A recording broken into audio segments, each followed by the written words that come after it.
సర్కార్ ఎలా పనిచేస్తుంది, లోటుపాట్లు ఎలా ఉన్నాయి, ఏం చేస్తే బాగుపడుతుంది? అనేక మంది వాళ్ళు ఏమని కలగన్నారంటే ఒక 20 సంవత్సరాల కాలంలోనే టోటల్గా భారతదేశంలో మొత్తం అక్షరాస్యులు అవుతారు.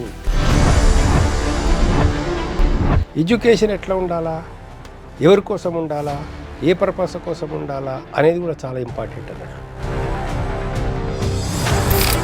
కర్ణుడు అర్జునుడితో పోటీ పెడతారంటే నిదే కులమని అడ్డం వచ్చింది.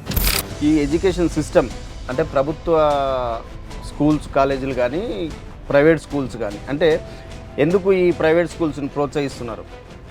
ఎందుకు ఈ ప్రభుత్వ స్కూల్స్ మూతపడుతున్నాయి? వేల కొద్దిగా సంవత్సరానికి మూతపడుతున్నాయి.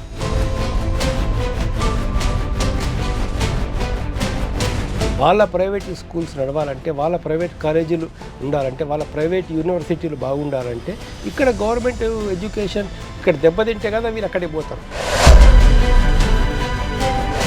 బడ్జెట్ ఇట్లా తగ్గిస్తున్నారు, క్రమక్రమంగా బడ్జెట్ తగ్గిస్తున్నారు తెలుస్తుంది. సెంట్రల్ గవర్నమెంట్ ఏందండి ఇవాళ? అంటే ఇండైరెక్ట్గా మీరు లంకె బిందెల కోసమే గుడి పూర్తిగా తవ్వకాలు జరిగిందో దాన్ని పునర్నిర్మాణం జరిగిందని చెప్తారు. నేనేమంటున్నా అంటే దాని మీద లోతైన విచారణ జరిపి సత్యమేంటో మీరు తెలుసుకోండి అంటున్నా నేను.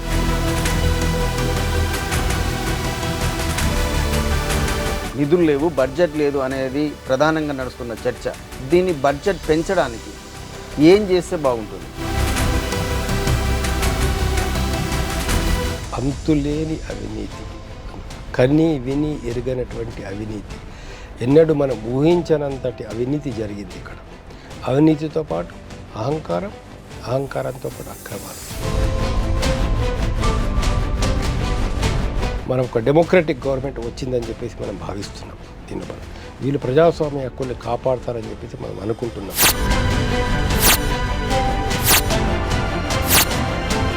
అవినీతి జరిగిందంటారు. ఇప్పుడు మనం ఇన్కమ్, ఈ సర్కార్కి ఇన్కమ్ ఏంది? ఈ సర్కార్కి ఇన్కమ్ ఏంటంటే రోడ్డుకు అవసరం తీసుకో, పార్కుకు అవసరం తీసుకో, హాస్పిటల్కి అవసరం తీసుకో, నేను వద్దంటలేదు. కానీ మనకు గవర్నమెంట్కి యూజ్ లేదు ఇది. కానీ వాడి దగ్గర 200 గజాలు ఉన్నది, దీనికి వాల్యూ కట్టుకో.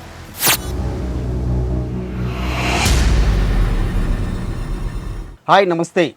ఇవాల్టి మన guest justice Chandrakumar, retired judge.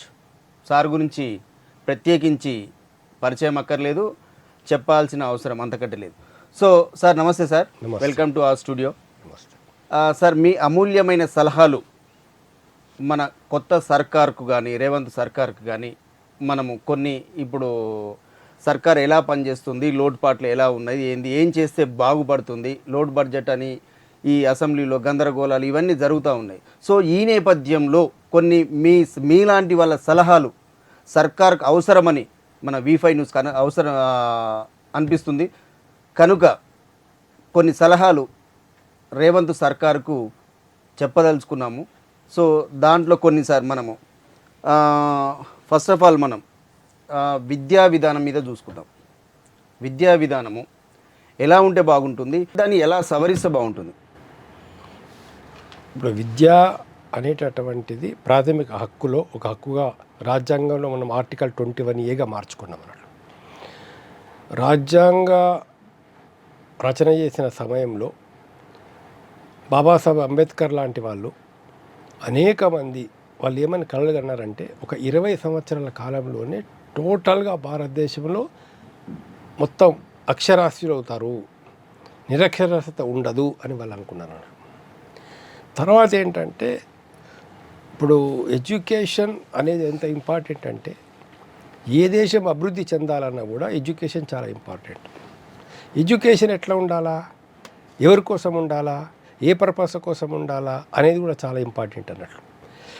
ఈ దేశ అభివృద్ధికి ఏమి కావాలా, ఈ దేశ అభివృద్ధికి ఎలాంటి ఎడ్యుకేషన్ మనం ఇవ్వాలా, వాళ్ళకు ఎలాంటి మారల్ వాల్యూస్ వాళ్ళకి చెప్పాలా, ఆ వాళ్ళు ఒక 9th క్లాస్ 10th క్లాస్ చదివిన తర్వాతనే ఒక ప్రొఫెషన్లో ఏ విధంగా స్కిల్డ్ జాబ్స్ చేసేటటువంటి పరిస్థితికి రావాలా, ఇంకా హయ్యర్ ఎడ్యుకేషన్కి వచ్చేసిన తర్వాత టెక్నికల్గా ఎక్స్పర్టైజ్ ఎట్లా కావాలా వాళ్ళు, ఇదంతా ప్లానింగ్ ఉండాలి. ఇదంతా ప్లానింగ్ కనుక ఉన్నట్లయితే ఒక బెస్ట్ ఎడ్యుకేషన్ మనకి ఇస్తాం.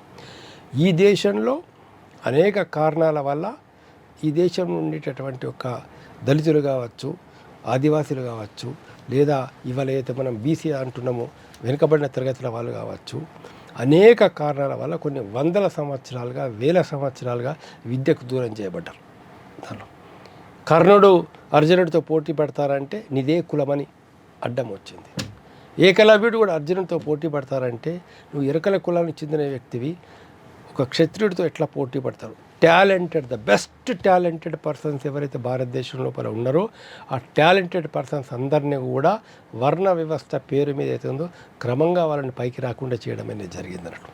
ఒకప్పుడు ఉందా వర్ణ వ్యవస్థ అంటే, ఇంకా ఒక్క నిమిషం కనుక మనం లోపలికి పోతే, వ్యాసుడు ఒక బీసీకి పుట్టినటువంటి వ్యక్తి ఒక రకం చెప్పాలంటే, వాళ్ళ తాత వశిష్ఠుడు ఊర్వశికి పుట్టినటువంటి వ్యక్తి, వశిష్ఠుడి భార్య అరుంధతి ఒక మాల, వాళ్ళకు పుట్టినటువంటిది ఆయన, వాళ్ళందరూ కూడా ఇంటర్ క్యాస్ట్ మ్యారేజెస్ వల్ల పుట్టినటువంటి వాళ్ళ వ్యక్తులు అంటారు.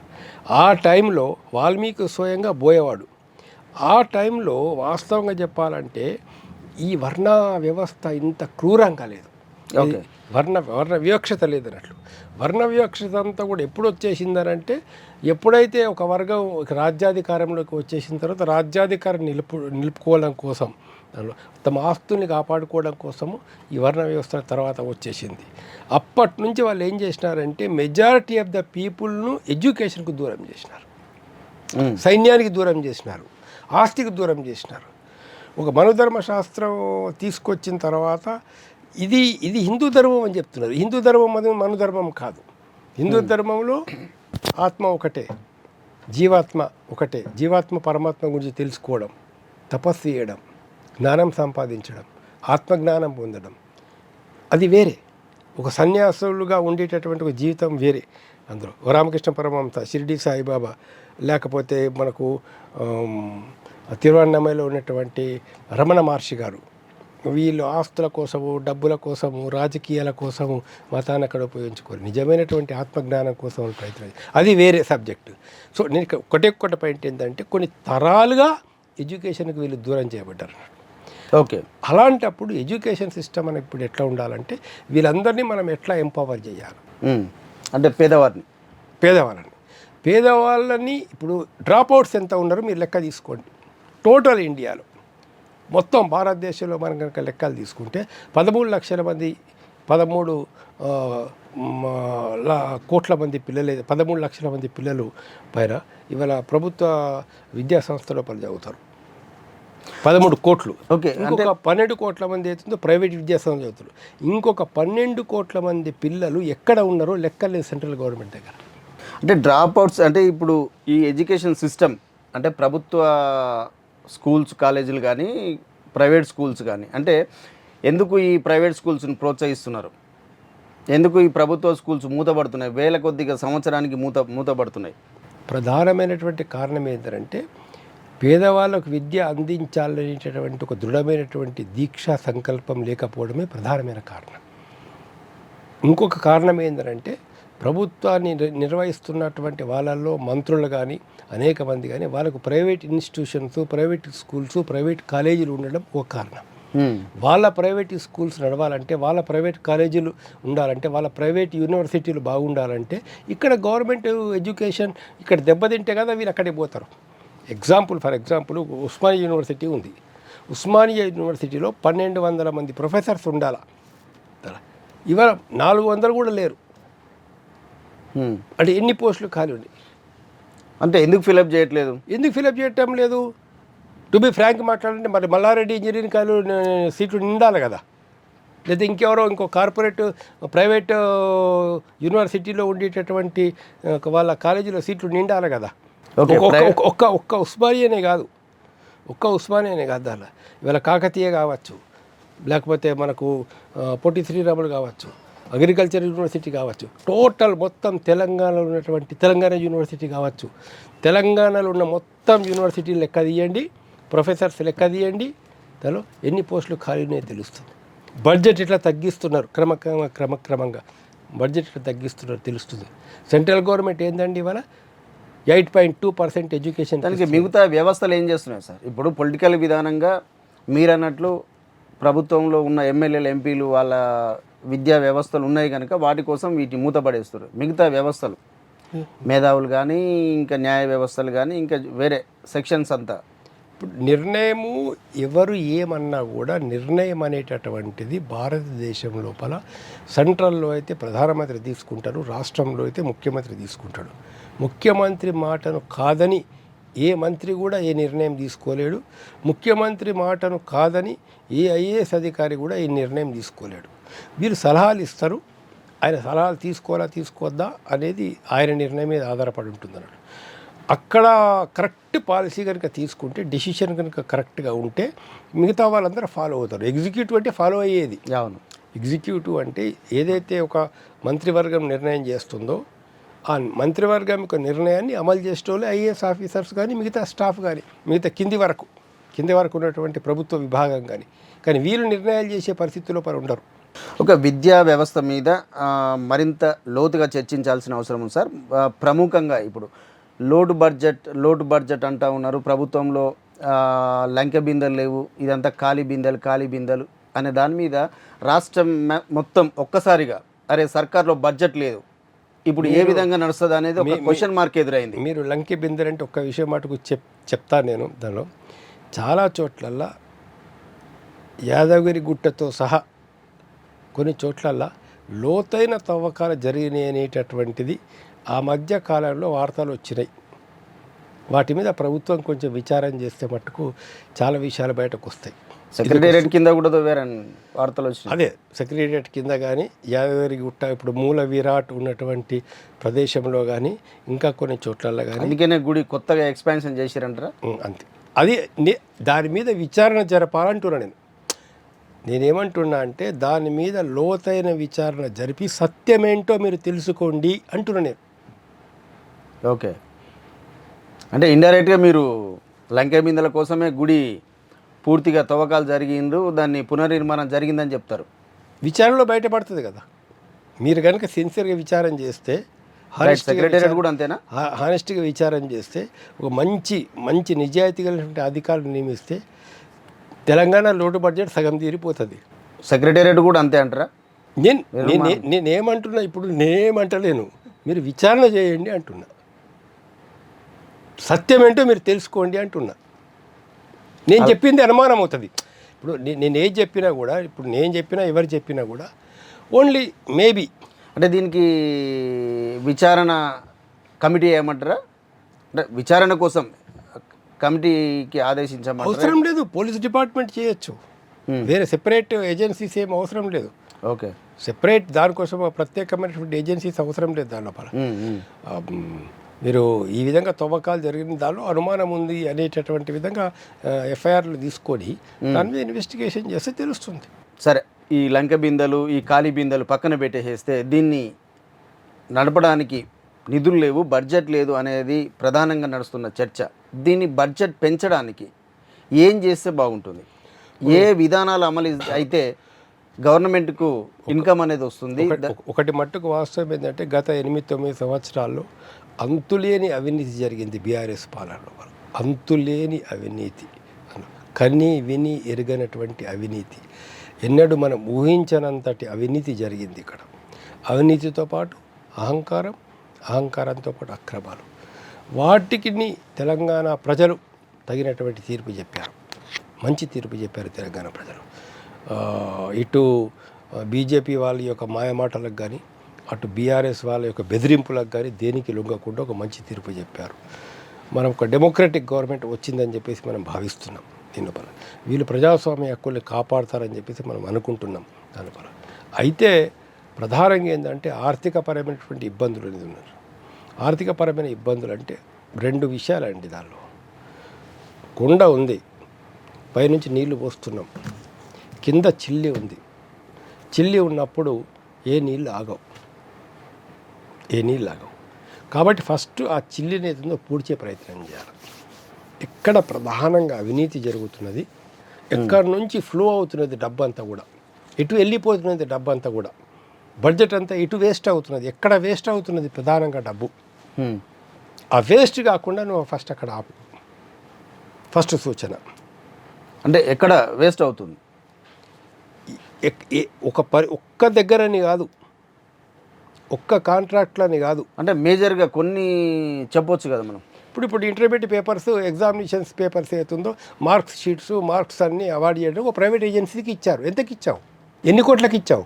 ఇప్పుడు నామినేషన్ మీద 100 కోట్ల కాంట్రాక్ట్లు ఇచ్చారు. నామినేషన్ మీద ఒక ప్రొసీజర్ లేదు, పద్ధతి లేదు. ఎస్టిమేషన్స్ వేయడంలోనే విపరీతమైన అవినీతి జరిగింది. ఎస్టిమేషన్స్ వేయడంలో 500 కోట్లకి ఎస్టిమేషన్ వేసే దగ్గర 1500 కోట్లకు, 10,000 కోట్లకి ఎస్టిమేషన్ వేసే దగ్గర 20,000 కోట్లు.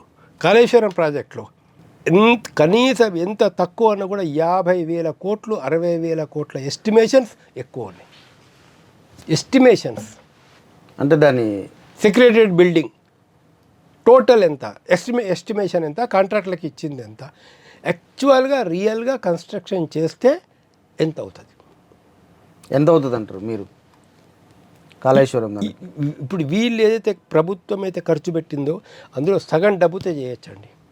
Half of the amount, at least half of the అమౌంట్తో చేయొచ్చు. నేను కాదు చెప్తున్నది, అసలు ఎక్స్పర్ట్స్ ఎంతో పేరు ప్రఖ్యాతి చెందినటువంటి ఒక కాంట్రాక్ట్లను తీసుకుంటే టోటల్ ప్రాజెక్ట్ యొక్క పైనుంచి ఇమీడియట్ నుంచి నీళ్ళు తీసుకొచ్చే బదులు కాళేశ్వరం కింది నుంచి, కాళేశ్వరం నుంచి నీళ్ళు తీసుకురావాలనేటటువంటి the very project itself is టోటల్గా అవినీతిమయం. ఓకే, అవినీతి జరిగిందంటారు. ఇప్పుడు మనం ఇన్కమ్, ఈ సర్కారుకు ఇన్కమ్ ఏంది? ఇప్పుడు ఈ సర్కార్కి ఇన్కమ్ ఏందనంటే, ఇప్పుడు ఎక్కడెక్కడైతే ఇప్పుడు ఇండస్ట్రీస్ ఉన్నాయో, ముఖ్యంగా ఐటీ ఇండస్ట్రీస్, ఐటీ ఇండస్ట్రీస్లలో ఒక్కొక్క బిల్డింగ్ యొక్క రెంటల్ వాల్యూ ఎంత, యాక్చువల్గా వీళ్ళు ఎంత రెంట్ కడుతున్నారు. ఒక చిన్న ఎగ్జాంపుల్, దీన్ని మనం ఒక మంచి ఆఫీసర్స్ తోటి ఈ బిల్డింగ్ రెంటల్ వాల్యూ ఎంత, బెంగళూరులో ఎంత, కలకత్తాలో ఎంత, హైదరాబాద్లో ఎంత, ఢిల్లీలో ఎంత, లేకపోతే ఇక్కడ ఎంత అవుతుంది వాల్యూ, దీని వాల్యూ 10 lakhs అవుతుంది అనుకోండి per month rent. Now is paying only 50,000 rupees or 1 lakh. ఈ 1 lakh మీద ట్యాక్స్ కడుతున్నాడు గవర్నమెంట్కు. ఈ 9 లక్షల మీద కడతలేడు. ఇట్లాంటి విషయాలు కనుక, అంటే ట్యాక్స్ పాలసీని రివైవ్ చేయాలంటారు. ట్యాక్స్ పాలసీని వాస్తవం మీద, సత్యం ఆధారంగా, రియాలిటీ బేసిస్ మీద కనుక చేస్తే, కరెక్ట్గా కనుక ఎస్టిమేషన్స్ వేస్తే దానిలో డబుల్ ఇన్కమ్ వస్తుంది ఆ డిపార్ట్మెంట్ నుంచి, ఒక్క డిపార్ట్మెంట్ నుంచి. మిగతా ఉంది. మిగతా ఏంటంటే ఇప్పుడు ఫర్ ఎగ్జాంపుల్ జూబ్లీ హిల్స్ ఉంది, బంజారా హిల్స్ ఉంది, లేకపోతే హైదరాబాద్ ఉంది, రంగారెడ్డి కోర్టు ఉంది, ఎక్కడ ఉంది. ఒక వ్యక్తి దగ్గర 1200 గజాల స్థలం లోపల ఆయన ఇల్లు కట్టుకున్నాడు, కాంపౌండ్ వాల్ వేసుకున్నాడు. ఓ సినిమా యాక్టర్ ఆయన. చూసుకుంటే అక్కడ 1400 గజాలు ఉన్నది యాక్చువల్గా. డాక్యుమెంట్లు అన్నీ 1200 గజాలకు ఆయన ఓనర్షిప్ ఉన్నాయి, కానీ 1400 గజాల్లో పొజిషన్ లోపల ఉంది. ఈ 200 గజాలు నువ్వు బయటకుది. ఎవిక్షన్ చేయమని నేను అంటలేను, అలా బిల్డింగ్ కూలగొట్టమని నేను అంటలేను. అందులో నేనేమంటున్నానంటే, ఈ 200 గజాలు అయ్యర్ దగ్గర ఎక్స్ట్రా ఉంది, ఇది గవర్నమెంట్కి అవసరమా లేదా ఫస్ట్ నువ్వు నిర్ణయం చేయాలి. ఈ 200 గజాలు నీకు అవసరమా లేదా? రోడ్డుకు అవసరం తీసుకో, పార్కుకి అవసరం తీసుకో, హాస్పిటల్కి అవసరం తీసుకో, నేను వద్దంటలేను. కానీ మనకు గవర్నమెంట్కి యూజ్ లేదు ఇది, కానీ వాడి దగ్గర 200 గజాలు ఉన్నది, దీనికి వాల్యూ కట్టు, ఇప్పుడు మార్కెట్ వాల్యూ కట్టు, వసూలు చేయాలి దగ్గర. జనం నుంచి నిరసనలు ఎదురవుతాయేమో. ఎవరు ఆక్రమించుకుంటారు? సామాన్య జనం ఆక్రమించుకున్న అంటే దళితులు, పేదవాళ్ళు, గిరిజనులు ఆక్రమించుకున్న ఇండ్ల స్థలాల నుంచి నేను తీసేమని చెప్తున్నానా? లేకుంటే వాళ్ళు ఆక్రమించుకున్నట్టు అడవిలో 1 ఎకరం, 2 ఎకరాలు, 3 ఎకరాల భూమి నుంచి వాళ్ళని తీసేయమంటున్నానా? వీడికి 100 ఎకరాలు తోట ఉంటుంది, అందులో దానికి ఇంకొక 20 ఎకరాలు పక్కన ఉన్నటువంటి భూమిని కలుపుకొని ఫార్మ్ హౌస్ అని చెప్పుకుంటున్నాడు. ఈ 20 ఎకరాలు అతని దగ్గర ఉండడం న్యాయమా? ప్రభుత్వం తీసుకోలేదా? లేదా దాని మీద డబ్బులు వసూలు చేసుకోలేదా ప్రభుత్వం? డబ్బులు వస్తాయి. ప్రభుత్వానికి ఆదాయం రావాలంటే 3 అండి, భూమి ఒకటి, అందులో గాలి ఒకటి. గాలి అంటే గాలి అంటే అంటే ఎలా? విద్యుత్ శక్తి ఉత్పత్తి అయ్యి ఎందుకు కొంటావు? గాలి అయితే ఫ్యాన్స్ పెట్టి అయితే మన పెద్ద చాలా చోట్ల చేస్తున్నాం కదా, మనకు ఎలక్ట్రిసిటీ ఉత్పన్నం చేయి. సోలార్ ఎనర్జీ పెట్టు. ఈ మొత్తం ఏరియాలో ఒక 5,000 గజాలు 6,000 గజాలతో ఒక పెద్ద బిల్డింగ్స్ మీద అవుతుందో సోలార్ పెట్టు. ఫస్ట్ కొద్దిగా ఖర్చు అవుతుంది, అవును. దానికి కూడా బ్యాంక్స్ లోన్స్ ఇస్తాయి, దానికి కూడా ఇతర దేశాల వాళ్ళు కూడా లోన్స్ ఇస్తారు, లేదా పెద్ద పెద్ద కంపెనీ వాళ్ళు లోన్స్ ఇస్తారు. ఇప్పుడు ఒక కంపెనీ వచ్చేసి ఇప్పుడు ఒక 50,000 కోట్లతో ఇక్కడ 10,000 కోట్లతో ఇండస్ట్రీ పెడతా అంటున్నాడు. ఆయనకి చెప్పు, అందులో 500 కోట్లతో నువ్వు సోలార్ ప్రాజెక్ట్ పెట్టు, నీ ఇండస్ట్రీకి చుట్టుపక్కల అన్ని ఇండస్ట్రీస్కి ఇవ్వని చెప్పు. సోలార్ ఎనర్జీ ఒకటి. ఓకే. ఏది గాలి వీటితో ఫ్యాన్స్ తోటి తిరిగేటటువంటి ఎలక్ట్రిసిటీ ఒకటి దాని లోపల. మూడోది ఫారెస్ట్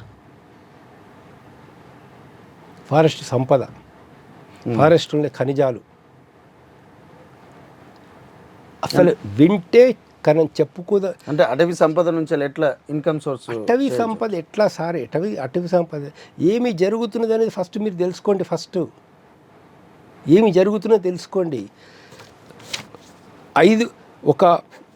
ఒక 2,000 గజాలకు నువ్వు ఫారెస్ట్ డిపార్ట్మెంట్ ఒక దగ్గర మైనింగ్ తీయమని నువ్వు పర్మిషన్ ఇస్తున్నావు. ఈ 2,000 గజాలు వదిలిపెట్టి ఇక్కడ 4,000 గజాలు, ఇక్కడ 6,000 గజాలు, ఇక్కడ 3,000 గజాలు దువ్వుతున్నాడు, వాడు మొత్తం తీసుకుంటున్నాడు. దానికి సరైన నియంత్రణ లేదా? లేదు. అవినీతి. ఎంత తీసుకున్నాడో దాని మీద అంత ట్యాక్స్ కట్టు, అంత ట్యాక్స్ కలెక్ట్ చేయి. ఇదివరకు ఎంత తీసుకున్నాడో ఎస్టిమేషన్ వేసి 4 ఏళ్ల క్రితం లైసెన్స్ ఇచ్చినాం. అంటే మైనింగ్ మాఫియాని అరికట్టాలంటే ఏం చేయాలి? మైనింగ్ ఎక్కడండి సార్ అరికట్టాలంటే 2 విషయాలండి. ఒకటి, ఫస్ట్ సీట్లో కూర్చున్నటువంటి ఒక క్యాబినెట్ ముఖ్యమంత్రి గారు, మిగతా మంత్రులు ఒక నిర్ణయం ఉండాలి, ఇందులో మేము గవర్నమెంట్కు డబ్బు తీసుకుంటాం అనేది. సెకండ్, అలాంటి ఆఫీసర్స్ను అలాంటి అధికారులను నియమించారు. అక్కడ తీసుకొస్తారు.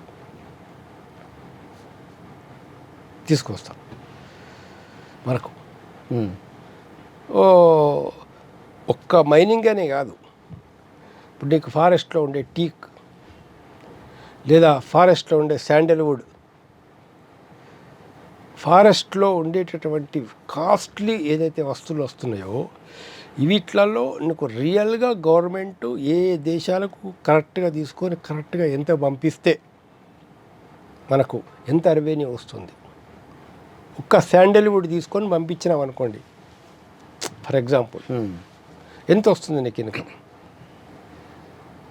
టీక్ మరొకటి యాక్చువల్ ఎంత కొట్టారు, ఎంత కింద పడ్డది, ఎంత స్మగ్లింగ్ అవుతున్నది, ఎంత వేటి కరెక్ట్ లెక్క ఉంది. ఇది ల్యాండ్ అంటే ఇప్పుడు ఇంతకుముందు ఇసుక కూడా వస్తుంది అందులో, ఒక రకం చెప్పాలంటే. వీటిని ఏవైతే నేచురల్ సోర్సెస్ నుంచి ప్రభుత్వానికి ఆదాయం వస్తున్నదో వాటిని పెంచుకోవాలి. నేను మళ్ళీ చెప్తా వివరంగా అన్ని ఒక్కొక్క ప్రతిదాని మాత్రమే చేసుకోవాలి. ఇప్పుడు ప్రతిదాని డీటెయిల్గా ఇప్పుడు చెప్పడం అనేది సాధ్యం కాదు. దాని లోపల జస్ట్ మెయిన్ పాయింట్స్ టచ్ చేద్దాం. దానిలో ఏవైతే ఉందో గవర్నమెంట్ ఇన్కమ్ పెంచడానికి వందల కొద్ది సలహాలు ఉన్నాయి, వందల కొద్ది మంచి సలహాలు, ప్రాక్టికల్ సలహాలు మనం ఇవ్వచ్చు. నేనే కాదు, నాతో పాటు ఉన్నటువంటి మిగతా ఎవరైతే ఉన్నారో ఎకనామిస్టులు బాగా అనుభవం. మిమ్మల్ని ఎవరైనా సర్కార్ నుంచి ఏమైనా పిలిచారా ఏదైనా సలహా కోసం? ఇంతవరకు పిలవలేదు. పిలిస్తే వెళ్తారా? వెళ్తాం. ఎందుకు వెళ్ళాం? ఎందుకంటే నాకు తెలంగాణ ముఖ్యం కదా. దీని మీద ఇప్పుడు సపోజ్ నాకు తెలంగాణ ముఖ్యం కదా, ఇక తెలంగాణ అభివృద్ధి ముఖ్యం నాకు. రేవంత్ రెడ్డి టీం మిమ్మల్ని పిలిచింది అనుకోండి, సపోజ్ మీకు ఒక 5 నిమిషాలు టైం ఇచ్చింది, ఆ 5 నిమిషాల్లో మీరు ఏం సలహాలు ఇవ్వదలుచుకున్నారో V5 ముఖంగా ఒక్కసారి చెప్పండి. ఒక్కటండి, ఇప్పుడు అనేక విధాలుగా రాష్ట్రానికి ఆదాయం పెంచుకునే అవకాశాలు ఉన్నాయి.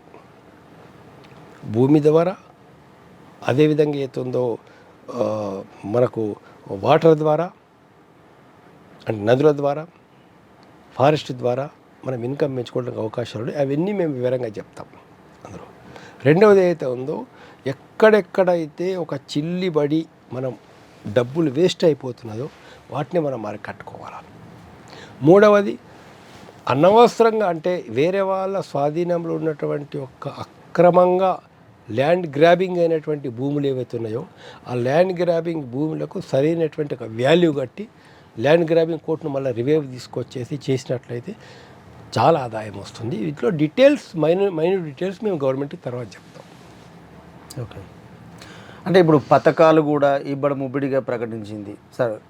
అలాగే పాత బీఆర్ఎస్ సర్కారు కూడా ఎన్నో పథకాలను ప్రవేశపెట్టింది. ఇలా దీంట్లో వేస్ట్ పథకాలు ఏమున్నాయి, అలాగే ప్రజలకు ఉపయోగకరమైన ఏమున్నాయి? మ్యాక్సిమం ఏంటంటే ఓట్ల కోసం వాళ్ళు ఏదొస్తే అది మ్యాక్సిమం చెప్పుకుంటూ వెళ్ళారు. అలా కాకుండా ఇప్పుడు ఫర్ ఎగ్జాంపుల్ ఇప్పుడు రైతు బంధు పథకం ఉంది. అందులో రైతు బంధు పథకం రైతాంగంలో ఏంటంటే చాలా రకరకాల కేటగిరీలు ఉంటారు. రైతాంగంలో ఏంటంటే మనకు కౌలుదారి రైతులు ఉంటారు. 4 ఎకరాలు 5 ఎకరాల భూమి ఉన్నటువంటి వాళ్ళు ఉంటారు. తరి పొలం 1 ఎకరం 2 ఎకరాలు ఉన్న వాళ్ళే చాలామంది ఉంటారు. 10 ఎకరాల పైన ఉన్న వాళ్ళు చాలా కొద్ది మంది. ఇంకా 20 ఎకర్స్ 25 ఎకర్స్ 50 ఎకర్స్ పైన ఉన్నటువంటి వాళ్ళు ఇంకా చాలా కొద్ది మంది, 1% 2% కూడా రాలన్నట్లు. తర్వాత ఏంటి, భూములు ఉంటాయి కానీ వాళ్ళు భూములకు యజమానులు గారు, అంటే భూముల వాళ్ళు అగ్రికల్చర్ చేయరు. దానిలో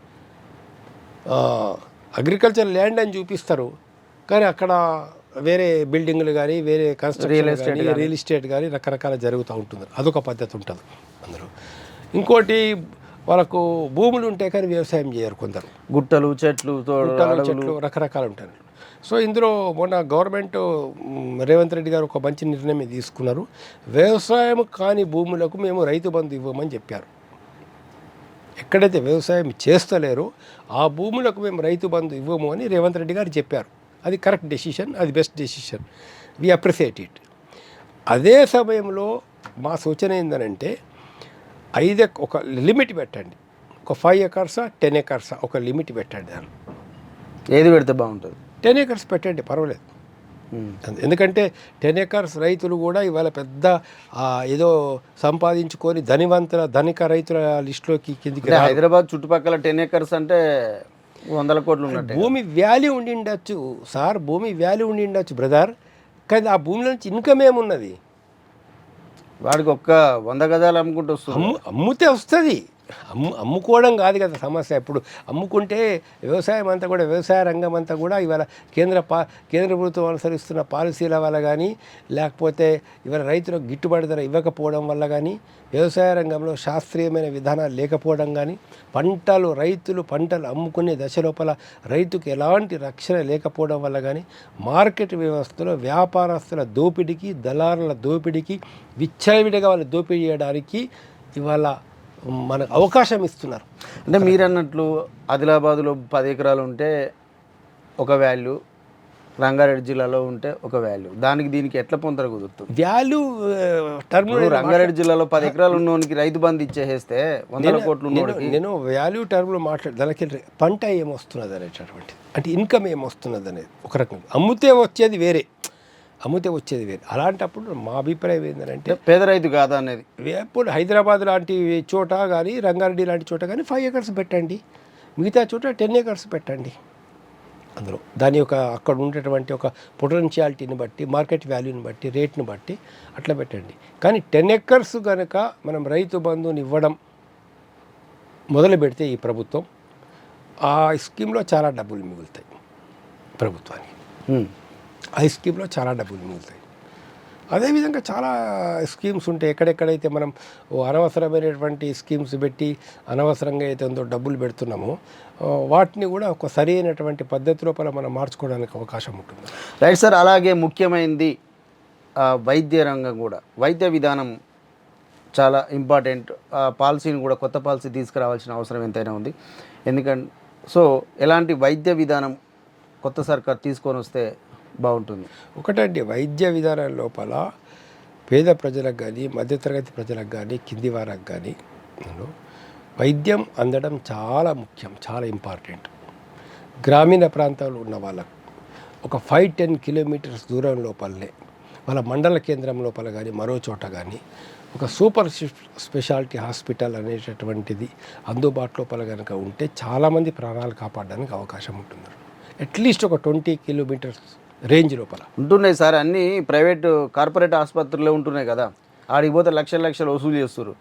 వాడి జీవితంలో ఒక్కసారి వచ్చినా వాని జీవితంలో ఒక్కసారి వచ్చినా జీవితంలో సంపాదించింది మొత్తం హాస్పిటల్లో పోసి రావాల్సి వస్తుంది. అందుకే చెప్తున్నాను కదా, అందుకే నేను ఏమంటున్నా అంటే ప్రభుత్వ ఆసుపత్రుల్ని మెరుగుపరచాల్సిన అవసరం చాలా ఉంది.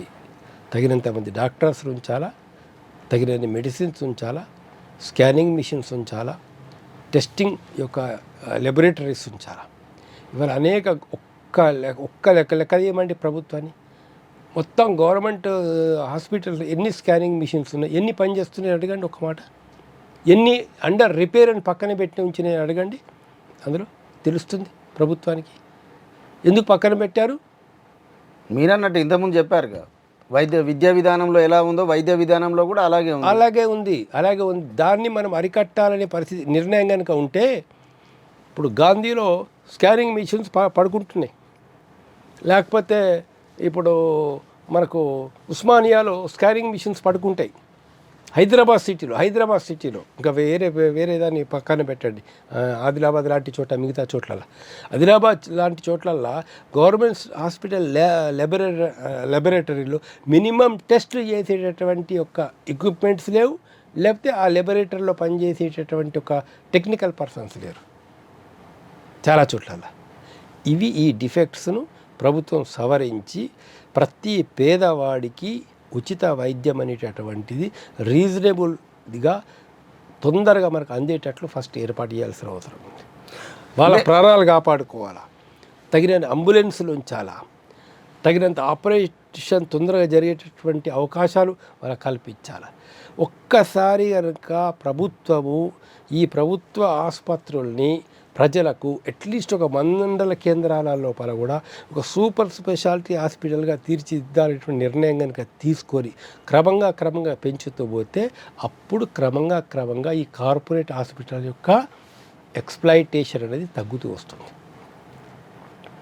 కార్పొరేట్ హాస్పిటల్కి ఎప్పుడు పోతున్నాడు మనిషి అని అంటే, ఉస్మానియాకి పోతే ముక్కు మూసుకోవాల్సిన పరిస్థితి ఉంది అనుకున్నప్పుడు, టు బి ఫ్రాంక్గా చెప్పాలంటే మధ్యతరగతి వాడు కూడా ఇక నేను బతకాలి కదా, పానమైతే ఉంచుకోవాలి కదా అని ఈ ప్రైవేట్ కార్పొరేట్ హాస్పిటల్కి పోతున్నారు. సరే, ఇప్పుడు అదే ఎందుకనంటే ప్రాణం బతికించుకోవడానికి ఉన్న ఆస్తులను కూడా పనంగా పెట్టేసి అమ్మేసిపోతూ ఉన్నారు.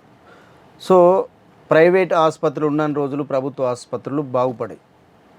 దీన్ని మనం ఎలా బ్యాలెన్స్ చేస్తే బాగుంటుంది? పూర్తిగా ప్రస్తుత పరిస్థితుల్లో టోటల్గా ఇప్పుడున్నటువంటి ఇండియన్ కాన్స్టిట్యూషన్ ప్రకారం కానీ, రైట్ టు ప్రాపర్టీస్ ప్రకారం కానీ, లేదా మనం ఏదైతుందో ఇప్పుడున్నటువంటి పాలసీల ప్రకారంగా at a time total corporate హాస్పిటల్ని క్లోజ్ చేయడం అనేది సాధ్యం కాదు.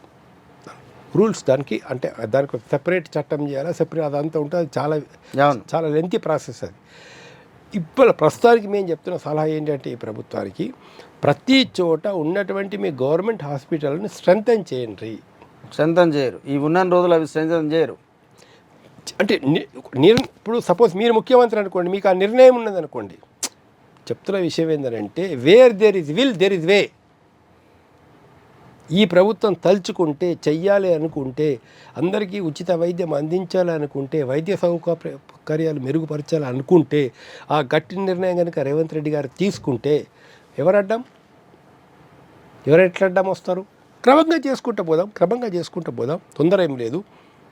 అంటే కార్పొరేట్ ఆసుపత్రులు కూడా సేవలు అందించాలి, ఉచిత సేవలు అందించాలి అంటే ఎలా మిక్స్ చేస్తే బాగుంటుంది? సార్, కార్పొరేట్ హాస్పిటల్స్ ఉచిత సేవలు అందించాలనేటటువంటిది భ్రమ. భూమి తీసుకుంటప్పుడు ఉచిత సేవలు అందిస్తామని చెప్తారు. గజం 2,000 రూపాయలు 1,000 రూపాయల చొప్పున గవర్నమెంట్ ఇచ్చేటప్పుడు మేము ఉచితంగా ఇస్తామని చెప్తారు. అగ్రిమెంట్ రాసిస్తారు, అండర్స్టాండింగ్ అవుతుంది, ఎంఓయూలు అవుతాయి. అవేం నడవయి తర్వాత అడగండి. ఇక్కడ ఏ కార్పొరేట్ హాస్పిటల్కు భూమి ఏ రేటుకి ఇచ్చారో కనుక్కోండి, తెలుస్తుంది. 100 సంవత్సరాల లీజ్ ఇదొకటి ఉంది కదా. ఉండనే నేను చెప్పేది ఏంటంటే వీటిని రెండోది ఏంటిది కార్పొరేట్ ఆసుపత్రులు. కార్పొరేట్ ఆసుపత్రుల లోపల మీరు ఏవైతే ఇవల్ల ప్రిస్క్రిప్షన్ ఇస్తున్నారో స్కానింగ్ చేయమంటున్నావు, లేకపోతే ఇంకో టెస్ట్ రాస్తున్నావు, అబ్డామన్ స్కానింగ్ అంటావు, లేకపోతే లంగ్ స్కానింగ్ అంటావు, హోల్ బాడీ స్కానింగ్ అంటున్నావు, ఎన్నో రకరకాల టెస్టులు పెడతా ఉన్నావు దీనిలో. నేను చెప్పేది ఏంటంటే వీళ్ళు టెస్టులు రాసిన తర్వాత ఈ టెస్టులు అవసరమా కాదా అని ఎగ్జామ్ చేయండి. 70% కేసులలో ఈ టెస్టులు అనవసరమైన నీకు రిపోర్ట్స్ వస్తాయి. ఇవాళ ఏవైతే ఆపరేషన్స్ జరుగుతున్నాయో మనకు డెలివరీ టైంలో జరిగేటటువంటి ఆపరేషన్స్ కానీ చాలా మిగతా including heart operations, expert doctors ఒక ఒపీనియన్ ఏంటంటే భారతదేశంలో జరిగే ఆపరేషన్స్లలో 50% ఆపరేషన్లు బోగస్, నాట్ నెససరీ, అవసరం లేదు. దానికి నియంత్రణ ఎలా ఉంటే బాగుంటుంది? నియంత్రణ ఎట్లా ఉంటుంది? సరైనటువంటి ప్రిస్క్రిప్షన్ ప్రకారంగా దీనికి వీళ్ళు ఏదైతే రాస్తున్నారో ఆపరేషన్ చేయమని కానీ అది అవసరం లేదా శాంపుల్గా అక్కడక్కడ మీరు టెస్ట్లు ఇవన్నీ తెలిసిపోతుంది. మనకు అందరికీ ప్రాణం మీద ప్రీతి అండి, బతకాలనుకుంటాం, ఏమన్నా చేసి బతకాలనుకుంటాం. హాస్పిటల్కి పోతా చూస్తాడు, ఇక్కడేదో ఉంది సార్, కొంచెం బ్లడ్లో ఏదో చిన్న ప్రాబ్లం కనబడుతున్నది, ఎందుకైనా మంచి సార్ స్కానింగ్ చేసుకుంటే ప్రాబ్లం పోతుంది కదా అంటాడు. వస్తామా చేయండి అంట, 20,000 స్కానింగ్. ఇక్కడ చూసినామండి స్కానింగ్లో కొంచెం పొట్ట కిందికి కూడా మీకు లోపల పేగుల లోపల కూడా ఏమైనా ఉంది, అక్కడ గురించి కూడా స్కానింగ్ చేస్తే బాగుంటుందండి. ఎంత చీటింగ్ ఒక్క దగ్గర కాదు, ఒక రంగంలో కాదు. వింటే అసలు ఒకసారి ప్రతి డాక్టరు, ఒక కార్పొరేట్ హాస్పిటల్లో పనిచేసే డాక్టరు ఇన్ని కంపల్సరీ స్కానింగులు రాయాలి అనేటటువంటి నిబంధనలు పెట్టి వాళ్ళ మేనేజ్మెంట్ వాళ్ళని హెరాస్మెంట్ చేస్తూ ఉన్నదంటే అయితే ఉండు కార్పొరేట్ హాస్పిటల్, లేకపోతే వెళ్ళిపో, ఇంటికి వెళ్ళిపో. ఇన్ని ఆపరేషన్లు ప్రిస్క్రైబ్ చేయాలని నువ్వు టార్గెట్ ఒక్కొక్క డాక్టర్కి టార్గెట్ పెట్టడం. ఇంకా పోలీసులకు కూడా టార్గెట్ ఉంటుంది. ఇక నేను మొన్న ఎంత షాకింగ్ న్యూస్ అంటే, అందులో ఎంత షాకింగ్ న్యూస్ అని అంటే, లెబొరేటరీ వాళ్ళకు అంటే సబ్జెక్ట్ వెరిఫికేషన్ ఆఫ్ కోర్స్ దాని లోపల లెబొరేటరీలో పనిచేసేటటువంటి వాళ్ళ మీద ఒక ప్రెషర్ ఏంటంటే, దానిలో ఇన్ని కేసుల్లో వీళ్ళు డయాబెటిక్ రేంజ్ కంటే ఎక్కువ ఉన్నారని చూపించాలా, ఇన్ని కేసుల్లో ఇంత పర్సెంటేజ్ చూపించాలా. ఎటుపోతున్నాం మెడిసిన్స్లో 40 to 50% మెడిసిన్స్ అవుతుందో ఫ్యూరియస్ మెడిసిన్స్, అంటే కల్తీ మందులు, ఒరిజినల్ మెడిసిన్స్ కావు. ఇక ఆలోచించండి సార్. పేదవాడికి వైద్యం దొరకడం లేదు, విద్య అందడం లేదు, చివరికి మీరు జస్టిస్ కనుక న్యాయం కూడా దొరకడం లేదు. మీకు జస్టిస్ కనుక న్యాయం కూడా దొరకట్లేదు. ఈ న్యాయం పేదవాడికి దొరకాలనంటే ఎవడికో డబ్బులున్నవాడే కోర్టులకు చుట్టూ పోతూ ఉన్నాడు, గెలుస్తూ ఉన్నాడు, ఇదంతా. కానీ పేదవాడికి కూడా న్యాయం అందాలనంటే ఏం చేయాలి? ఎక్కడ దీని లోటుపాట్లు ఉన్నాయి? ఒకటండి, ఫస్ట్ చాలా కేసులు 90% ఆఫ్ ద కేసులు అవుతుందో చాలా చిన్న కేసులు ఉంటాయి. అందులో అనవసరంగా కోట్ల చుట్టూ పోలీసుల చుట్టూ తిరిగే కేసులు కొన్ని ఉంటాయి అన్నట్లు. చిన్న ఇప్పుడు తిట్టుకున్న కేసులు, లేకపోతే గట్టు మీద కొట్టుకున్న కేసులు, లేకపోతే ఏదో చిన్నగా వాగ్వివాదంలో వచ్చినటువంటి కేసులు. వాళ్ళేం క్రిమినల్స్ గారు, వాళ్ళేం నేరస్తులు గారు, ఏదో కాస్త గొడవ పడ్డారు ఎక్కడో ఒక దగ్గర, అది కేసు అయిపోయింది. అందులో అలాంటి కేసులన్నీ పెట్టి కేసులు అంటారు, చిన్న కేసులు అంటారు. కాంపౌండేబుల్ అఫెన్సెస్ అంటారు మా కోర్ట్ లాంగ్వేజ్లో. కాంపౌండేబుల్ అఫెన్సెస్ అంటే మనం రాజీ పడ్డదగినటువంటి ఒక కేసులు అన్నట్లు. సో టోటల్ రాజీ పడ్డదగినటువంటి కేసుల లిస్ట్ తీయాలి గవర్నమెంట్ మొత్తం. ఓకే, ఇప్పుడు హైదరాబాద్ అనుకోండి, లేకపోతే ఒక కోర్టులో 4,000 కేసులు పెండింగ్ ఉన్నాయి అనుకోండి. ఆల్ టుగెదర్ క్రిమినల్ కేసెస్ 4,000 ఉన్నాయి. 4,000లో 1,000-1,500 కాంపౌండేబుల్ కేసెస్ ఉంటాయి. కాంప్రమైజ్ అయ్యేటి. 1 month మీరు క్యాంపెయిన్ పెట్టండి, ఆలనీళ్ళకి పిలిచి కూర్చోబెట్టి పోలీస్ స్టేషన్లో, కోర్టులో కానీ, లోక్ అదాలత్లో కానీ మాట్లాడేసి ఈ 1500 కేసులు క్లోజ్ చేసే ప్రయత్నం చేయండి. రాజీ పడమని చెప్పండి వాళ్ళకు. నా అనుభవంలో కనీసం 1200 కేసులు రాజీ పడతారు. మీడియేషన్ తీసుకుంటూ లేరు. వాళ్ళకేం కోట్ల చుట్టూ తిరగాలని ఇంటెన్షన్ లేదు. తప్పక తిరుగుతున్నారు. ఎప్పుడో తిట్టుకున్నారు అక్కడ ఊళ్ళోనో ఎక్కడెక్కడో, గొడవ పడ్డారు, కోపంలో అప్లికేషన్ ఇచ్చేసినారు, కేసు అయిపోయింది. Now they are not interested. కానీ వాళ్ళని కాంప్రమైజ్ చేసేవాళ్ళు లేరు. ఎలా చేయాలి? ఎవరు చేయాలి? గవర్నమెంటు, పోలీస్ డిపార్ట్మెంటు, జ్యుడిషరీ కూర్చోబెట్టి ఒక కమిటీ వేసి అంత పిలిపించేసి ఈ పోలీస్ స్టేషన్లో 100 కేసులు ఉన్నాయండి, రోజుకు 20 మందిని పిలవండి. అదే ప్రాపర్గా ఎలాంటి కమిటీ వేస్తే బాగుంటుంది, దాన్ని విధి విధానాలు ఎలా ఉంటే బాగుంటుంది, అవి చెప్తాం, అన్ని వివరాలు చెప్తాం. అట్లా కేసులన్నీ కాంపౌండబుల్ కేసెస్ క్లోజ్ చేసుకోవచ్చు. సెకండ్ కేసులు ఏముంటాయి అని అంటే, అనవసరంగా గవర్నమెంట్ నుంచి పెండింగ్ ఉన్న కేసులు కొన్ని ఉంటాయి. అవసరం లేదు ఆ కేసు వేయడం, కానీ గవర్నమెంట్ వేస్తుంది కేసులు. గవర్నమెంట్ వేస్తుంది. ఫర్ ఎగ్జాంపుల్, ఇప్పుడు ఒక 4th క్లాస్ ఎంప్లాయీ ఉన్నాడు, రిటైర్ అయిపోయాడు. ఆ ఇంక్రిమెంట్ లేదో సరిగ్గా రాలేదని ఆయన ట్రిబ్యునల్కి పోతాడు. అందులో సార్ నాకు ఒక 1200 జీతం నెల తక్కువ ఇచ్చారు సార్ కొన్ని నెలలు అని చెప్తాడు. దానిలో ఒక 2 లక్షల క్లెయిమ్ ఉంది నాది అంటాడు. ట్రిబ్యునల్కి పోతాడు. ట్రిబ్యునల్ అన్ని లెక్కలు చూసి అన్నీ చూసుకొని కరెక్టే, పాపం ఇతనికి అన్యాయం జరిగింది, 2 లక్షల రూపాయలు ఇవ్వాలని చెప్పేసి ట్రిబ్యునల్ ఆర్డర్ ఇస్తుంది. ఏం చేస్తుంది మన గవర్నమెంటు?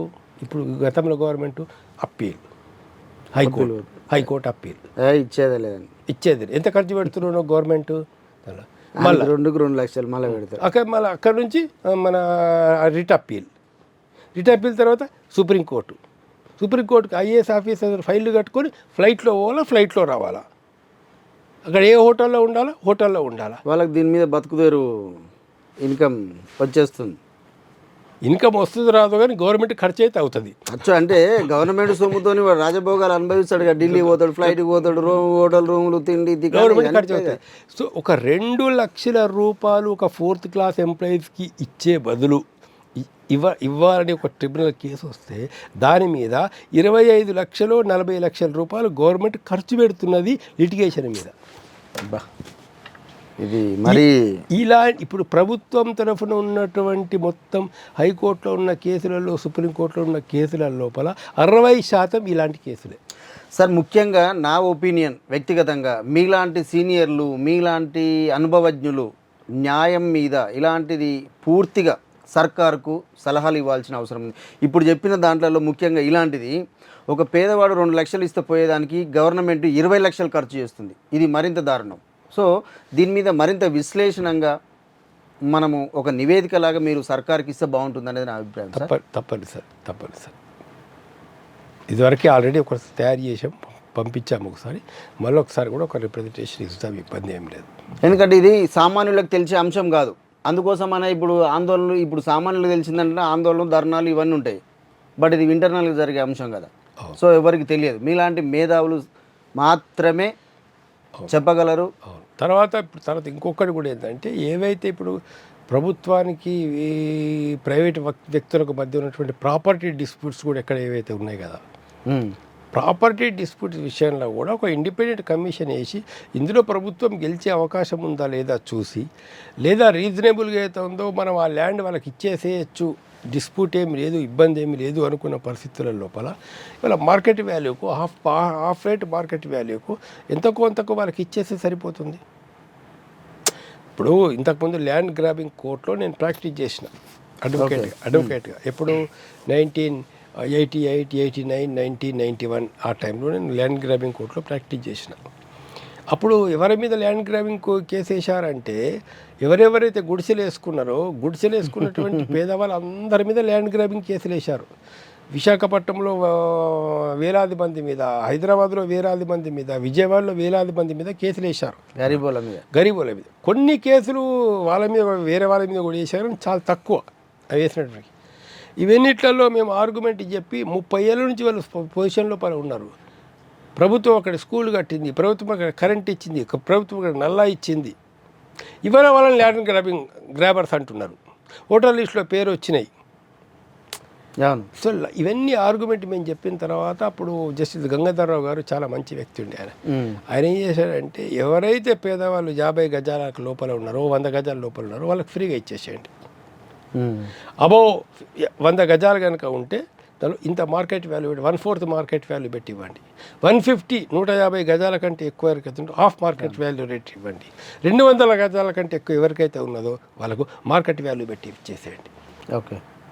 అలాంటి ఒక డిసిషన్ కనుక మనం తీసుకున్నట్లయితే అందులో టోటల్ స్టేట్ మొత్తంలో ఎక్కడైనా కానీ ఏదైనా కానీ దానిలో ఒక రెగ్యులరైజేషన్ చేయడం ఒక సరైనటువంటి విధానంగా మనం ఆర్థికంగా ప్రభుత్వానికి చేదోడు వాదోడుగా ఉండడానికి కూడా అవకాశం ఉంటుంది. సార్, ఇప్పుడు మీరు చెప్పిన దాంట్లో ఒక క్లారిఫికేషన్. ఇప్పుడు ల్యాండ్ గ్రాబింగ్ అని గవర్నమెంట్ కేసు వేసింది, వాస్తవమే. ఇప్పుడు మీరు చెప్పారు వాడికి నల్లా ఇచ్చేది ఎవరని సార్? గవర్నమెంటే ఇస్తుంది. వాడి కరెంట్ ఇచ్చేది గవర్నమెంటే. ఇతరత్ర ఇవన్నీ కల్పించేది గవర్నమెంటే. ఇవన్నీ గవర్నమెంట్ ముందుకు ఇచ్చిన తర్వాత వాడు ల్యాండ్ గ్రాబర్ అని ఎట్లా అంటారు? వానికి కరెంట్ ఇవ్వకపోతే వాడు ఉండడు, వాడు వాటర్ ఇవ్వకపోతే వాడు గుడిసేయడు. ఇవన్నీ ఇచ్చిన తర్వాత చివరికి ల్యాండ్ గ్రాబర్ అని వాని మీద వేయడం, ముందే అవి ఆపేస్తే సరిపోతుంది కదా. ఇచ్చేటోడు వేరే డిపార్ట్మెంట్ అంటాడు, ల్యాండ్ గ్రాబింగ్ అంటోడు వేరే డిపార్ట్మెంట్ అంటాడు. డిపార్ట్మెంట్లు అన్నీ కూడా అండర్ కంట్రోల్ గవర్నమెంట్లో ఉంది కదా.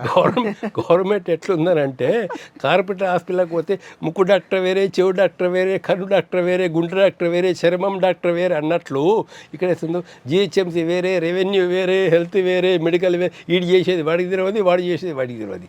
రోడ్డు కూడా అండర్ గవర్నమెంట్లోనే ఉంది కనుక పల్లెటూరులో కూడా ఏం చెప్తారు? ఇప్పుడు ఇక్కడ కాలనీలకు పోతే కూడా టెలిఫోన్ డిపార్ట్మెంట్ వచ్చి రోడ్డు దోగిపోతాడట, మన మున్సిపాలిటీ డిపార్ట్మెంట్ వచ్చి రోడ్డు దోగి నల్ల వేసిపోతాడు, అక్కడ ఇంకోటి వచ్చి కాలువ తీసిపోతాడు, ఆర్ఎన్బి వచ్చి రోడ్ వేసిపోతాడు, తెల్లారొచ్చి ఇంకోటి దొగుతాడు. సమన్వయం ఎక్కడ ఉంది ప్రభుత్వంలో? సమన్వయం ఇప్పుడు ఒక నల్ల ఇవ్వాలనుకోండి, దానికి రిజిస్ట్రేషన్ పేపర్స్, దానికి ఇలాంటి కావాల్సిన పేపర్స్ అన్ని ముందే అడిగితే వాడు ఆ గుడిసె ఏడు కదా, ఆక్రమణ జరగదు కదా. ఆ సిస్టమ్ వస్తే వీడు ఏడు కదా. 10 దారులు ఉంటాయి. ఇప్పుడు మీ దగ్గర రావడానికి ఒకటే దారి ఉంది, లోపలికి రావడానికి, బయటకు పోవడానికి 10 దారులు ఉన్నట్లు ఇవాళ ఎక్కడెక్కడి నుంచి ప్రభుత్వ డబ్బును ఏ విధంగా కొట్టేయాలనడానికి కానీ, లేదా ప్రభుత్వ యొక్క ఆర్డర్లను, జీవోలను ప్రభుత్వం దీన్ని ఏ విధంగా ఇంటర్ప్రెట్ చేయాలా. ఇప్పుడు దొంగలు కూడా అందరూ ఈ రెవెన్యూ డిపార్ట్మెంట్ని, అన్ని డిపార్ట్మెంట్లని పక్కన పెట్టుకుంటారట కదా సార్. దాంట్లో జరిగే ఏ డిపార్ట్మెంట్లో జరిగే లూప్ హోల్స్ అంతా వీళ్ళే ఇస్తారట కదా సార్. ఇంకెవరు ఇస్తారు మరి? ఓ రెవెన్యూ డిపార్ట్మెంట్ని, ఓ పోలీస్ డిపార్ట్మెంట్ని, ఇవన్నీ బ్యాంకులను ముంచాలంటే ఓ బ్యాంక్ మేనేజర్ని, దీంట్లో ఎక్స్పర్ట్ని పెట్టుకొని ముంచుతారట ఇవన్నీ. ఇప్పుడు ఎలా ఉంటుందనంటే హైదరాబాద్ మొత్తంలో వక్ భూములేమి ఎక్కడెక్కడ ఉన్నాయి. ఇప్పుడు బంజారా హిల్స్ ఉంది అనుకోండి, జూబ్లీ హిల్స్ ఉంది, బంజారా హిల్స్ ఉంది, హైటెక్ సిటీ ఉంది. ఇక్కడ చెరువు భూములు ఎక్కడెక్కడ ఉన్నాయని ఎవరికి తెలుస్తుంది? చెరువు శిఖం ఎక్కడ దాక్కున్నదని ఎవరెవరికి తెలుస్తుంది? రెవెన్యూ వాళ్ళకి తెలుసు, వాళ్ళకే తెలుస్తుంది. వాళ్ళకి తెలుస్తుంది, మంత్రికి చెప్తారు, ఎమ్మెల్యేకి చెప్తారు. ఎమ్మెల్యే మంత్రి వీళ్ళు కూర్చుండి అక్కడ డిసైడ్ చేస్తారు ఈ చెరువు నుంచాలా తీసేయాలా అని. వాళ్ళు అసలు చెరువు దేవుడు కాదు, ఆ చెరువు ఉండాలా ఉండద్దని చెప్పేది ప్రకృతి కాదు, ప్రకృతి ప్రజలు కాదు. మాదాపూర్లో ఒక చెరువు ఉండాలా ఉండొద్దా, బిహెచ్ఎల్ దగ్గర ఒక చెరువు ఉండాలా ఉండొద్దా అనేది ఇవాళ ప్రజలు నిర్ణయం చేస్తలేరు, ప్రభుత్వం భగవంతుడు నిర్ణయం చేస్తలేడు. హుస్సేన్ సాగర్ గారి ఇంకో చెరువులకు కానీ దానిలో అవి ఇంతకాలం ఒకటి కాపాడుకుంటూ వచ్చాం. వాటిలోకి పారిశ్రామిక కాలుష్యం వాటికి పోకుండా, అక్కడ పరిశ్రమలు రాకుండా, ఎందుకు? నీరు, స్వచ్ఛమైన నీరు ప్రజలకు దొరకాలి. ఇవాళ ఏం చేసినాం? ఆ జీవో తీసేసినాం. నది నీళ్ళు, నదిలో చెరువులో నీళ్ళు చెడిపోవచ్చు ఒక్కొక్కసారి,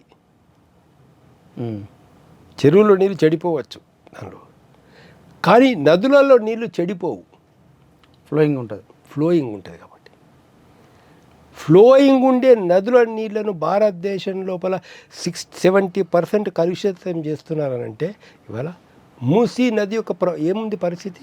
పోనీ బాగు చేస్తున్నావు, ఇక్కడ వచ్చేటటువంటి పారిశ్రామిక కాలుష్యం దాన్ని కలిసేటటువంటి దగ్గర నువ్వు ఆపకుండా ఎంత అక్కడ లోపల నువ్వు క్లీనింగ్ చేస్తే మటుకు లాభం ఏమున్నది?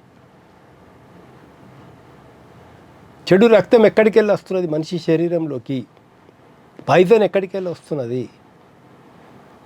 ఈ నది పరిశుభ్రంగా ఉండాలంటే గంగా నది కావచ్చు, గోదావరి కావచ్చు, ఇప్పుడు రామ్నామ్ జప్నా కాదు, అక్కడ గంగా నదిని శుభ్రం చేయండి చాలు. అక్కడ ప్రజలకు మంచినీళ్ళు ఇవ్వండి చాలు, సరైనటువంటి విధంగా మంచినీళ్ళు ఇవ్వండి చాలు, వాటర్ కాలుష్యం లేని మంచినీళ్ళు ఇవ్వండి చాలు,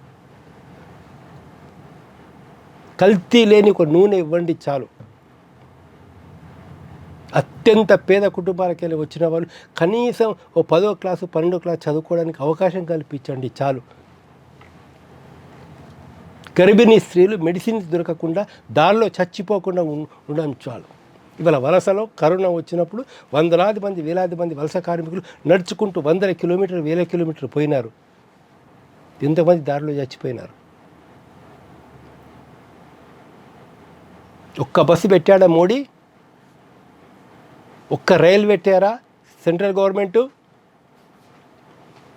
ధర్మం గురించి మాట్లాడతారు. ఏది ధర్మం? ఏంటి ధర్మం అంటే? ఆత్మహత్యలు, రైతులు ఆత్మహత్య చేసుకుని అది దాన్ని ఆపాల్సింది ధర్మం కాదా?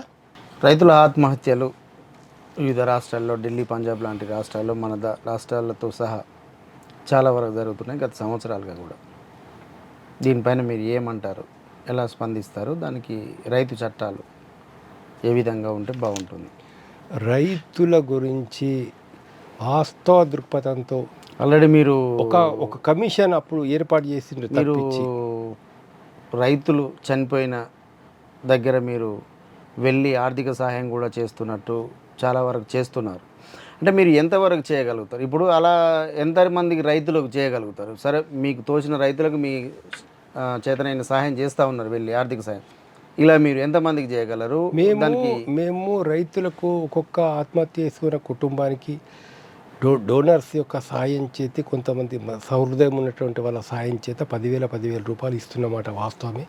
కొంతమందికి ఇచ్చాము ఇంతవరకు దానిలో. కానీ మా ఉద్దేశము 10,000 రూపాయలు ఇవ్వడం కాదు. ఆ గ్రామానికి వెళ్ళి కొంతమందితో మాట్లాడి ఏ రైతు ఆత్మహత్య చేసుకోవద్దు అనేటటువంటి ఒక సందేశం ఇవ్వడమే. అంటే ఆ విధంగా ప్రజలకు అప్పీల్ చేయడం ప్రధానమైన ఉద్దేశం. మేము చెప్తున్నాం, కష్టాలు వస్తాయి, కడుపు నొప్పి వస్తుంది, ఎంతసేపు ఉంటుంది, పోతుంది. దుఃఖం వస్తుంది, కన్నీళ్ళు వస్తాయి, అవమానం వస్తుంది, ఫెయిల్ అయిపోతాం ఎగ్జామ్లో, లవ్లో ఫెయిల్ అయిపోతారు, ఇంకేదో జరుగుతుంది. కానీ ఆ బాధ ఎంతసేపు? కన్న తల్లి చచ్చిపోయినా కూడా బాధ ఎంతసేపు ఉంటుంది? 1 మంత్ 2 మంత్, లేకపోతే ఇంకో రోజు. ఎంతంత ప్రియమైనటువంటి వాళ్ళు చనిపోయినా కూడా బాధ ఎంతసేపు ఉంటుంది? మనకు కొద్దిసేపు ఉంటుంది, తర్వాత పోతుంది. ప్రతిదీ మారుతుంది. నీ కష్టం పోతుంది, నీ అప్పులు తీరిపోతాయి. నీ కొడుకు నిన్ను ఆదుకునేవాడు వస్తాడు. చచ్చిపోవద్దు, ఆత్మహత్య చేసుకోవద్దు, ఆత్మహత్య పరిష్కారం కాదు అనే విషయం అడుగడుగున చెప్పడం కోసం మేము గ్రామాలకు వెళ్తున్నాం. 10,000 ఇస్తున్నమాట వాస్తవమే, కానీ ప్రధానమైన ఉద్దేశం ఆత్మహత్యలు చేసుకోవద్దని చెప్పడానికి కోసం. రెండవ ఉద్దేశం ఏదైతే ఉందో, ప్రభుత్వానికి మేము ప్రతి చోట విజ్ఞప్తులు చేస్తున్నాం. అందులో ఎందుకు చచ్చిపోతున్న రైతు మీరు ఆలోచించండి. విత్తనాలు కల్తీ వల్ల ఎంత నష్టం వస్తున్నది ఆలోచించండి. బోర్లు ఫెయిల్ అయ్యి ఎంతమంది చనిపోతున్నా ఆలోచించండి. వాళ్ళు బోర్ వేసేటప్పుడు కనీసం ఒక సైంటిఫిక్గా అతనికి ఒక గైడెన్స్ అనేది ఇస్తున్నారా? ఇక్కడ వేయచ్చు బాబు, ఇక్కడ వేయకూడదు, ఇక్కడ వేయండి, ఇక్కడ నీళ్లు పడితే ఇక్కడ నీళ్లు పడాయి. మెట్రలాజికల్ ఆఫీసర్స్ వాళ్ళకి అందుబాటులో ఉంటున్నారా? ఫ్రీగా సర్వీస్ చేస్తున్నారా? ఫ్రీగా సర్వే జరుగుతున్నది అక్కడ? ఎరువులు, పురుగుల మందులు, ఫెర్టిలైజర్సు టైంకు రైతుకు మనం ఇప్పించగలుగుతున్నామా? గవర్నమెంట్ డిపోల ద్వారా ఎందుకు ఇవ్వకూడదు? ప్రభుత్వమే ఈ యొక్క ఎరువుల్ని కానీ, విత్తనాలని కానీ, ఇవన్నీ కానీ ఒక ఎక్స్పర్ట్స్ చేత మొదలై ఎగ్జామ్ చేయించి అవి బాగున్నాయా బాగోలేవా టెస్ట్ చేయించి అప్పుడు డిస్ట్రిబ్యూషన్కు పర్మిషన్ ఇవ్వండి. 100ల కొద్ది రైతులకు 1000 కొద్ది రైతులు కల్తీ విత్తనాలు కొనుక్కోవాలా, కల్తీ విత్తనాలు వేయాలా, అవి పంటలు పండక అప్పుడు వాడు గుండె పగిలి చచ్చిపోవాలా. ముందే ఎందుకు ప్రభుత్వం అవి టెస్ట్ చేసి కల్తీ ఉన్నటువంటి వాటిని నిరోధించాలా? కల్తీ ఎవడైతే చేస్తున్నాడో ఒక్కటే ప్రశ్న అండి, భారతదేశంలో పరివల ఎక్కడన్నా కానీ ఒక కల్తీ వ్యాపారస్తుడిని, పెద్ద వ్యాపారస్తుని, మ్యానుఫ్యాక్చరింగ్ చేసేటటువంటి వాడిని ఎంతమంది మీద కేసులైనా చెప్పండి, ఎంతమందికి జైలు శిక్ష పడ్డది చెప్పండి. కాబట్టి ఈ ప్రొడక్షన్ ఎక్కడైతే జరుగుతున్నదో, కల్తీ అయితే విత్తనాలు తయారవుతున్నాయో వాటిని ప్రభుత్వం నిరోధించాలి ఫస్ట్. రెండవది ఏంటిది, పంట మార్కెట్కి వస్తుంది. దానిలో పంట మార్కెట్కి వచ్చినప్పుడు నీకు రక్షణ ఎక్కడ ఉంది? మిర్చి నేను మార్కెట్కి తీసుకొచ్చినా, టమాటా నేను మార్కెట్కి తీసుకొచ్చినా, పత్తి తీసుకొచ్చిన, ఏదో ఒక పంట తీసుకొచ్చిన మార్కెట్కి నేను, ఎవరు నిర్ణయం చేస్తున్నారు రేటు? దళారులు. కొన్ని పెరిషబుల్ ఉంటాయి. పెరిషబుల్ అంటే తెల్లారితే అవి పనికిరావు, ఒక 4-5 రోజులైతే పనికిరావు. టమాటా లాంటి దానిలో రోడ్ల మీద పోసిపోతున్నారు. దండం పెట్టి 3 రూపాయలు కూడా కేజీ, 2 రూపాయల కేజీ అమ్మితే అమ్ము, లేకపోతే ఏమంటే కళ్ళలో నీళ్లు పెట్టుకొని అమ్ముతున్నారు రైతు. ఇవాళ మిర్చి ఉంది, 1 క్వింటాల్ మిర్చి పండించడానికి, 1 ఎకరంలో మిర్చి పంట పండించడానికి నాకు ఎంత ఖర్చు వస్తున్నది? ఎంత రైతు ఖర్చు పెడుతున్నాడు? మరి ఇవాళ ఏ రేట్ ఇస్తే ఒక కూలీవాడి యొక్క ఫలితం రైతుకు వస్తున్నది? మేము రైతును నెలకు 1,00,000 రూపాయలు ఉన్న ఈ ప్రభుత్వాల నుంచి ఆదాయం రావాలని కోరుకుంటలేము. నెలకు 10,000, సంవత్సరానికి 1,20,000 తన జీతం పడితే చాలు. అప్పుడు ఎందుకు చేస్తున్నాడు? బ్యాంకులు ఏం చేస్తున్నాయి? గవర్నమెంట్ ఏం చేస్తున్నది? ఎందుకు ప్రైవేట్ అప్పు తీసుకోవాలా? ప్రైవేట్ అప్పు తీసుకోకుండా ఆపాల ప్రభుత్వమే లోన్స్ ఇవ్వాలా? త్రో బ్యాంకుల ద్వారా కానీ, డైరెక్ట్గా కానీ, నీ యొక్క సొసైటీల ద్వారా కానీ, కోఆపరేటివ్ సొసైటీల ద్వారా ఎట్లన్నా కానీ ప్రభుత్వం అప్పులు ఇవ్వాలా. మార్కెట్లో ప్రభుత్వం రావాలా. రైతు రక్షించబడాలంటే గవర్నమెంటు ప్రభుత్వం నుంచి ఏ సంస్థ పేరైనా పెట్టు, మార్కెట్ అను, ఇంకోటను, మార్కెట్ కమిటీ అను, ఏదైనా పేరు పెట్టుకోను, we are not bothered about name. But government ఒక రంగంలో దిగి, మేము ఈ రేటుకి పత్తి కొంటాం, మేము ఈ రేటుకి మిర్చి కొంటాం, మీరు నిలబడండి, మీరు ఆఫర్ చేయండి, మేము 2,000 మేము క్వింటాల్ చొప్పున మిర్చి కొంటామని ఆఫర్ చేయండి. ప్రైవేట్ వాడికి చచ్చుకుంటే 2,000 ఇవ్వాల్సి వస్తుంది. అవును, అంతే. ఇక్కడ ప్రభుత్వం నిలబడితే రైతు బతుకుతాడు. ప్రతి ప్రభుత్వాలు ఫస్ట్ రైతుల మీదనే కదా సార్ హామీలు ఇస్తున్నారు. రైతు రుణ మాఫీ అని, ఇంకో మాఫీ అని, గిట్టుబాటు ధర అని ఇవే అంటున్నాయి. కానీ రైతుల ఆత్మహత్యలు మాత్రం ఆగడం లేదు. హామీలు ఇవ్వడం కాదు కదా, అమలు ఎక్కడి దాకా వచ్చింది? ఇప్పుడు స్వామినాథన్ కమిషన్ చెప్పింది ఎంఎస్పి నిర్ణయం ఇవాళ ఎందుకు చేస్తున్నారు? పంజాబ్లో రైతులు ఆందోళన, ఇంతకుముందు కూడా రైతులు ఎందుకు ఆందోళన చేసినారు? సెక్యూరిటీ కోసం. ఏం సెక్యూరిటీ? మాకు మినిమం ప్రైస్ ఇవ్వండి, కనీస ధర ఇవ్వండి మాకు అంటున్నారు. నువ్వు కనీస ధర ఇవ్వకపోతే ఇవాళ సెంట్రల్ గవర్నమెంట్ కనీస ధర మేము ఇవ్వలేమట, మేము నిర్ణయం చేయలేము, అదొక పెద్ద ఇష్యూ. 15 లక్షల కోట్లు, 14 లక్షల కోట్ల రూపాయల కార్పొరేట్ నాలను రద్దు చేయడానికి నీకు ఆలోచించాల్సిన అవసరం లేదు. 15 లక్షల కోట్లు మోడీ స్వయంగా తన నోరుతో చెప్పాడు. భారతదేశంలో 60 లక్షల కోట్ల రూపాయల బ్లాక్ మనీ ఉంది. ఆ బ్లాక్ మనీ విదేశాల్లో ఉంది, స్విట్జర్లాండ్ లాంటి బ్యాంకులు లాంటి చోట ఉంది. ఆ అంతా బ్లాక్ మనీ బయటకు తీసుకొస్తే ఒక్కొక్క కుటుంబానికి 15 లక్షలు ఇవ్వచ్చు అని చెప్పాడు. ఓ లెక్కలు వేశాడు. అదే ఆశతోనే కదా ఓట్లు అంతా వేసింది. ఎంత వచ్చింది అయ్యా బ్లాక్ మనీ బయటకు? 15 పైసలు కూడా రాలేగా. అది బోను. కార్పొరేట్ల రుణాలు నీరవ్ మోడీ లాంటి వాళ్ళవి, ఇంకోడు ఉన్నాడు కదా అలాంటి వాళ్ళవి, వీళ్ళు బ్యాంకుల నుంచి లోన్లు తీసుకొని ఎగ్గొట్టినటువంటి వాళ్ళు ఎన్ని లక్షల కోట్లు మాఫీ చేసినావు? రైతు 10,000 బకాయి పడితే మాత్రము ఇంటి ముందుకు వచ్చి వసూలు చేసుకుంటున్నారు. కానీ 100 కోట్లు బాకీ ఉన్న వాళ్ళని మాత్రము ఈ కార్పొరేట్ల మీద ఏదైతే మీరు దయ చూపిస్తున్నారో అందులో 1000లో 1 కనుక రైతుల మీద చూపిస్తే రైతుల ఆత్మహత్యలు ఉండవు. రైట్ సార్, ఎందుకంటే రైతుల ఆత్మహత్యలు వారి సమస్యల పైన వచ్చే ఇంటర్వ్యూలో మళ్ళీ కూలంకషంగా డిస్కస్ చేద్దాం. మేధావుల మౌనం దేశానికి ప్రమాదం. మీలాంటి వాళ్ళ మౌనం కూడా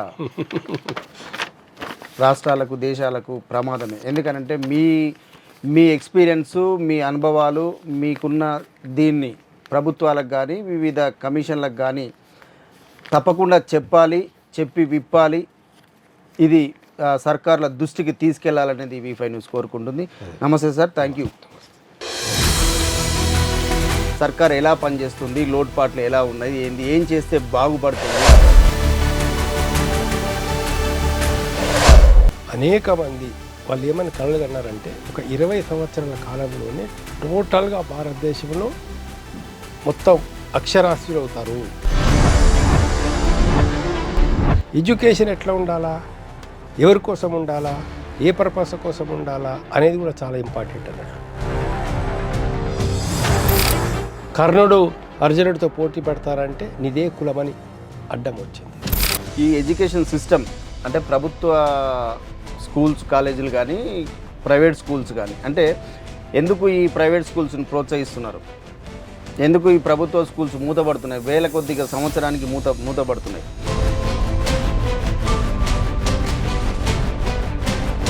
వాళ్ళ ప్రైవేట్ స్కూల్స్ నడవాలంటే, వాళ్ళ ప్రైవేట్ కాలేజీలు ఉండాలంటే, వాళ్ళ ప్రైవేట్ యూనివర్సిటీలు బాగుండాలంటే ఇక్కడ గవర్నమెంట్ ఎడ్యుకేషన్ ఇక్కడ దెబ్బతింటే కదా వీళ్ళు అక్కడికి పోతారు. బడ్జెట్ ఇట్లా తగ్గిస్తున్నారు, క్రమక్రమంగా బడ్జెట్ తగ్గిస్తున్నారు తెలుస్తుంది. సెంట్రల్ గవర్నమెంట్ ఏందండి ఇవాళ? అంటే ఇండైరెక్ట్గా మీరు లంకె బిందెల కోసమే గుడి పూర్తిగా తవ్వకాలు జరిగిందో దాన్ని పునర్నిర్మాణం జరిగిందని చెప్తారు. నేనేమంటున్నా అంటే దాని మీద లోతైన విచారణ జరిపి సత్యమేంటో మీరు తెలుసుకోండి అంటున్నా నేను.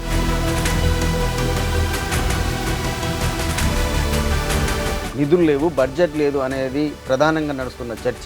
దీన్ని బడ్జెట్ పెంచడానికి ఏం చేస్తే బాగుంటుంది? అంతులేని అవినీతి, కని విని ఎరుగనటువంటి అవినీతి, ఎన్నడూ మనం ఊహించనంతటి అవినీతి జరిగింది ఇక్కడ. అవినీతితో పాటు అహంకారంతో పాటు అక్రమాలు. మనం ఒక డెమోక్రటిక్ గవర్నమెంట్ వచ్చిందని చెప్పేసి మనం భావిస్తున్నాం. దీన్ని మనం వీళ్ళు ప్రజాస్వామ్య హక్కుల్ని కాపాడతారని చెప్పేసి మనం అనుకుంటున్నాం.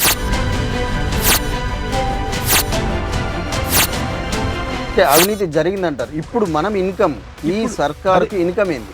ఈ సర్కార్కి ఇన్కమ్ ఏంటంటే రోడ్డుకు అవసరం తీసుకో, పార్కుకు అవసరం తీసుకో, హాస్పిటల్కి అవసరం తీసుకో, నేను వద్దంటలేదు. కానీ మనకు గవర్నమెంట్కి యూజ్ లేదు ఇది. కానీ వాడి దగ్గర 200 గజాలు ఉన్నది, దీనికి వాల్యూ కట్టుకో.